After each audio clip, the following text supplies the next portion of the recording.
Assalamualaikum warahmatullahi wabarakatuh. Perkenalkan, nama saya Sriani, saya dari Offering A6B. Di sini saya akan menjelaskan tentang pengaruh pandemi COVID terhadap perkembangan anak usia dini. Perkembangan motorik dan sensorik selama pembatasan sosial di masa pandemi COVID-19, ruang gerak anak menjadi sangat terbatas, sehingga anak yang terbiasa bermain dengan teman-temannya di sekolah, di taman, dan di lingkungan sekitar menjadi lebih sering di rumah. Terlebih kondisi di setiap rumah berbeda-beda dan akan mempengaruhi kebiasaan anak dalam bergerak dan beraktivitas. Perkembangan sosial dan emosional. Pandemi membuat anak merasa cemas jika bertemu langsung dengan orang lain, terutama yang baru pertama berjumpa. Pandemi COVID-19 juga dapat mengakibatkan keterlambatan pada perkembangan bahasa bagi anak.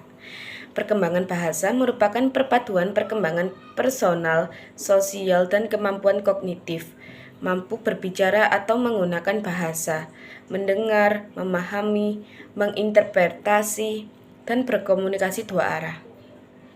Dampak negatif pandemi COVID-19 pada perkembangan bahasa dapat terjadi karena pada masa ini anak-anak diharuskan belajar di rumah, bermain di rumah, dan semua kegiatan dilakukan di rumah.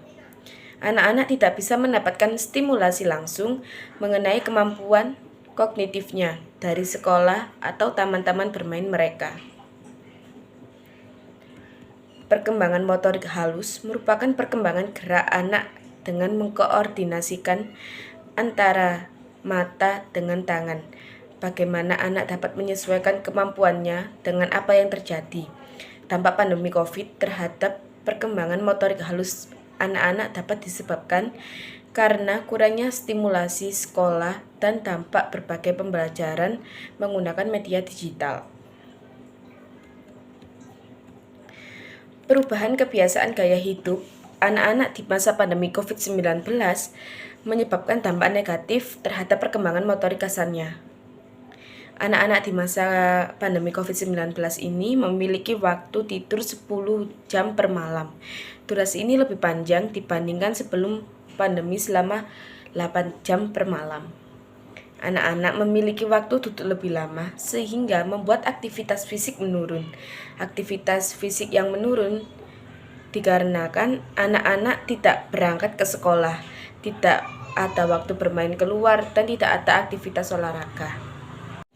Dampak pandemi COVID mengakibatkan anak cenderung lebih lama bermain gadget. Hal itu membuat kesehatan mata pada anak menurun. Anak jarang bersosialisasi dengan teman-temannya. Anak jadi lebih sering bermain game, menonton YouTube, daripada berbicara dengan orang tuanya. Kebiasaan bermain gadget yang awalnya hanya hari libur menjadi setiap hari, dan orang tua pun membiarkan hal tersebut. Orang tua tidak pernah memberi jangka waktu terhadap anak ketika bermain game. Jadi orang tua membebaskan jam berapapun anak bermain gadget. Banyak anak di usia 3 tahun yang sudah dikenalkan dengan gadget agar anak tidak bermain di luar dikarenakan orang tua takut virus COVID-19. Hal itu membuat anak jadi kesulitan untuk berbicara dengan orang yang belum pernah ditemuinya. Dan menjadi takut jika bertemu dengan orang baru. Dampak pandemi COVID juga mengakibatkan orang tua harus turun tangan untuk mengajari anak di rumah. Meskipun lebih banyak waktu dengan orang tua, tetapi hal tersebut semakin membuat orang tua yang mengajari menjadi stres, dikarenakan ketidaksabarannya dan kurangnya wawasan tentang pelajaran yang didapati anaknya.